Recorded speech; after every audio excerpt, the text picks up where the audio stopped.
So we haven't wanted to say anything until we've had, I guess, more information, and we just didn't want to worry you unnecessarily. But life doesn't really work like that. For the last few months, we've been dealing with some pretty sad stuff with Charlie, and right now we're in a hotel in Prince Edward Island, which we'll get to. Oh, well, up already. Thought I'd make it further. Basically, one sec. It's okay. It's kind of funny. We said that we were done with our tears, but if we are a little bit emotional throughout this, sorry in advance. We're gay. Do you want me to? Sure. Yeah. So, a few months ago, back in January, we found a lump on Charlie's neck, which was about the size of a grape, and we're just like always really proactive with the animal's health. So we brought him to the vet, and they determined that it was a lipoma, and it was nothing to really worry about because given Charlie's age, he's almost 12, lipomas and lumps and bumps all over, dogs is a normal part of aging for humans too. Yeah, I'm a lot lumpier and bumpier than I was. Yeah, so fast forward another month and a half, what was the size of a grape was now the size of a kiwi. So we brought him back into the vet and said, hey, listen, we're getting a little bit worried here. Can we look at getting this removed just given the location? And the vet said, yeah, definitely. Obviously the neck has a lot of veins, a lot of arteries. It's where you breathe. It's a really... Yeah, close to the trachea, so it was a concern. Yeah, so it's really important to get that removed. So we came up with a plan. They did blood tests. They did an EKG. All of the pre-surgical stuff that's involved with having surgery. And in that, they found that Charlie is no longer a candidate for surgery, given his age and his previous medical history and just, I guess, all of the other factors. And they found out that he has a heart arrhythmia, which means he can't be under... I'm just sitting here sobbing. He can't be under sedation. And they also did a chest x-ray, and unfortunately they found a mass on his lung. Yeah, so we are in PEI, which Charlottetown has one of two veterinary teaching hospitals in Canada. So that means that they take more advanced cases and they have more expertise. So we're here hoping to we're meeting with a cardiologist, hoping to get some outcome to deal with the arrhythmia so that we can go through the surgery and have the mass removed, because at different times, depending on how he lays, you can hear him almost choking on it. It's, And then they gotta do a big fancy thing that they go down his neck. God, we're the worst. So, the reason that this is, obviously it's hard. Charlie was our first dog. We got him together almost 12 years ago. Depending on when you started watching the channel, you know how much he's been through. Back in 2019, he ate 2 pounds of bread dough and had He's a big eater. Yeah, he had a really major surgery to remove the bread dough. His stomach literally almost blew up because you know how bread dough rises. And we have never made bread since. For real. When it was kneading, the bread dough machine wobbled off the counter. Anyway, but during that what was that, August 2019? Yeah. When we were sitting in the emergency room in the middle of the night, the vet was like, it's time for you to say goodbye to him. And when we've been going through all of this the last few months with this current situation, we keep reflecting back on all of the different times that we were told, this is the end. And Yeah, so there was that one. Then cut to June of July, I forget what it was, but it was 2021, where he got bit with a tick, and then that led to him getting Lyme nephritis. Which dogs, by the way, don't survive. Like, you basically have to put them down. But again, we were like, no, we're going to get a third and a fourth and a fifth opinion, which eventually led us to where we are right now in Prince Edward Island. And we went to the veterinary college and they saved his life, which was super time consuming and expensive and just like all of the things, you know, how veterinarian care goes. But worth it. But worth it. And then that was another instance where everyone told us, this is the end, you need to say goodbye. And then he got so many more years. We got so many more years with him.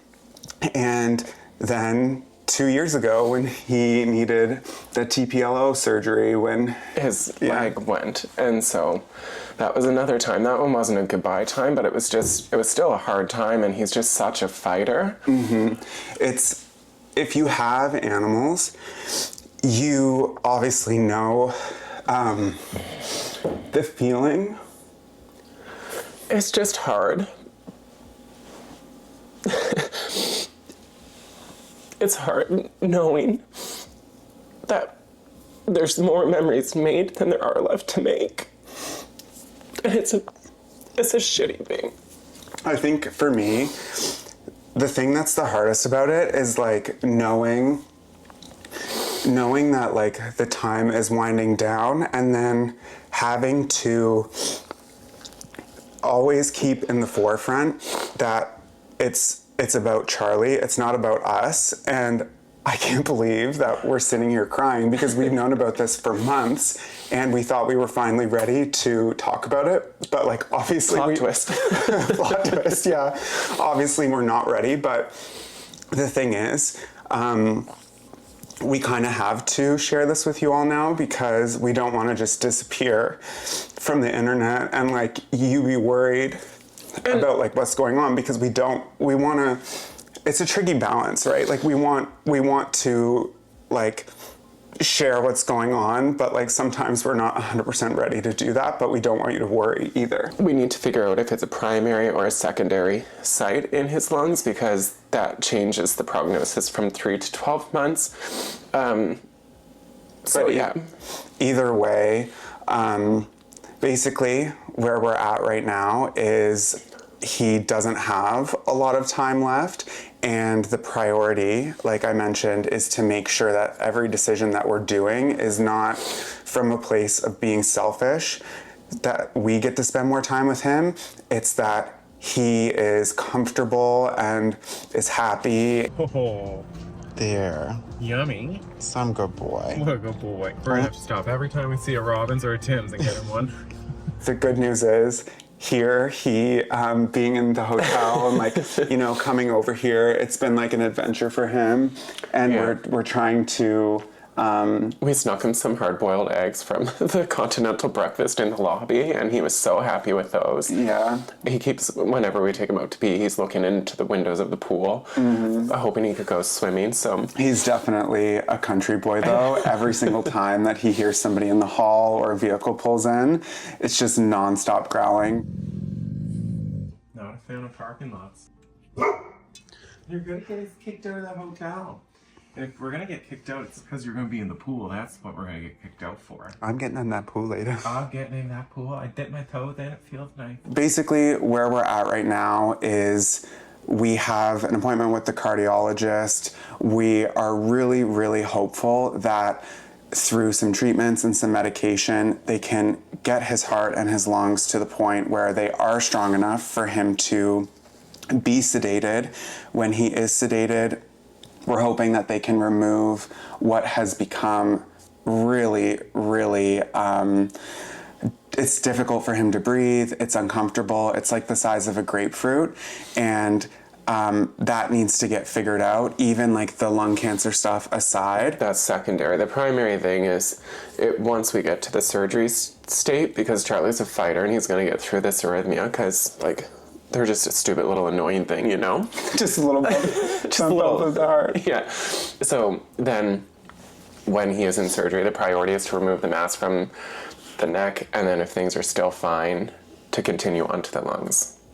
It's kind of the plan. Yeah, there's a procedure, not to get into the weeds here, but it's called a tracheobronchoscopy. That's the one. Yeah, it's where they put a tube that has like a little, kind of like a video game clamp, like, or like, you know, the arcade. Yeah.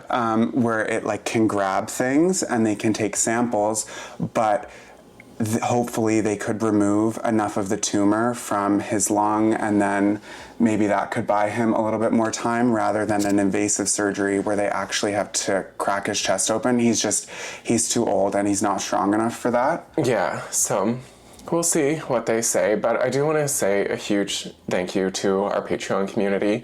We've been sharing updates about this over the last little bit with them all, and it's been really amazing reading the comments and the messages and the stories of people that have been through similar things and getting some advice of like what to be asking for and to be advocating for. And we just want you all to know that we love you. Yeah, it's Not as much as we love Charlie though, because he's number one. Even Tyler's down there, Charlie.